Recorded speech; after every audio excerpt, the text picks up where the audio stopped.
Number one, put God first. Put God first in everything you do. Everything that you think you see in me, everything that I've accomplished, everything that you think I have, and I have a few things, everything that I have is by the grace of God. Understand that. It's a gift. 40 years ago, March 27th, 1975, it was 40 years ago, just this past March, I was flunking out of college. I had a 1.7 grade point average. I hope none of you can relate. I had a 1.7 grade point average. I was sitting in my mother's beauty shop. They still call it beauty shops now? What they call it now? Yeah, I'll sit in the beauty parlor. I was sitting in my mother's beauty parlor, and I'm looking in the mirror, and I see behind me this woman under the dryer.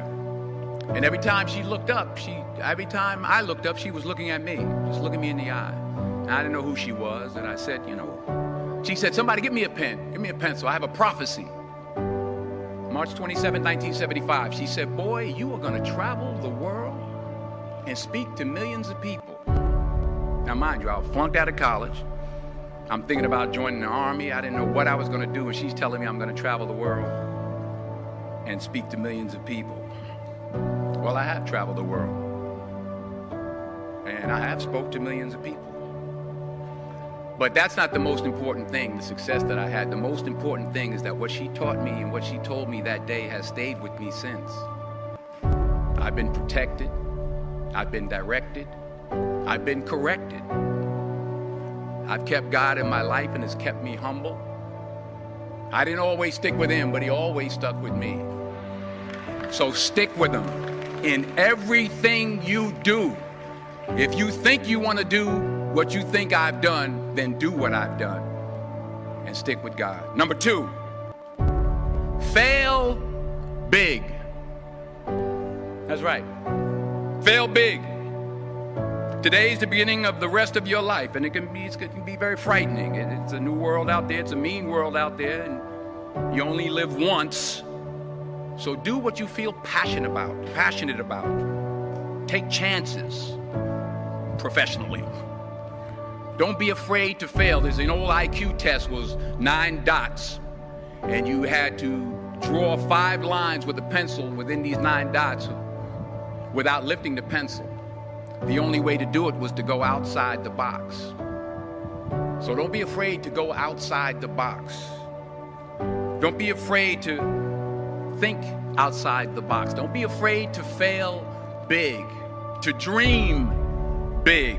But remember, dreams without goals are just dreams, and they ultimately fuel disappointment. So have dreams, but have goals. Life goals, yearly goals, monthly goals, daily goals. I try to give myself a goal every day. Sometimes it's just to not curse somebody out. Simple goals, but have goals. And understand that to achieve these goals, you must apply discipline and consistency. In order to achieve your goals, you must apply discipline, which you've already done, and consistency every day, not just on Tuesday and miss a few days. You have to work at it every day. You have to plan every day. You've heard the saying, we don't plan to fail, we fail to plan. Hard work works. Working really hard is what successful people do. And in this text, tweet, twerk world that you've grown up in, remember, just because you're doing a lot more doesn't mean you're getting a lot more done. Remember that. Just because you're doing a lot more doesn't mean you're getting a lot more done. Don't confuse movement with progress. My mother told me, she said, yeah, because you can run in place all the time and never get anywhere. So continue to strive, continue to have goals, continue to progress. Number 3, you'll never see a U-Haul behind a hearse. I'll say it again. You'll never see a U-Haul behind a hearse. I don't care how much money you make, you can't take it with you. And it's not how much you have, it's what you do with what you have. We all have different talents. Some of you will be doctors, some lawyers, some scientists, some educators, some nurses, some teachers. Yeah, okay. Some preachers. The most selfish thing you can do in this world is help someone else. Why is it selfish? Because the gratification, the goodness that comes to you, the good feeling that I get from helping others, nothing's better than that. Not jewelry, not big house I have, not the cars, but it's the joy. That's where the joy is, in helping others. That's where the success is.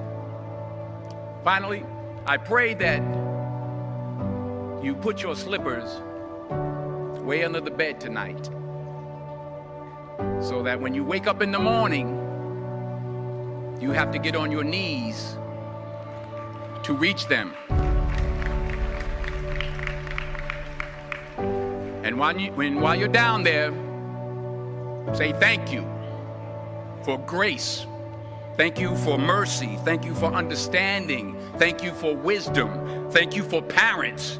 Thank you for love. Thank you for kindness. Thank you for humility. Thank you for peace. Thank you for prosperity.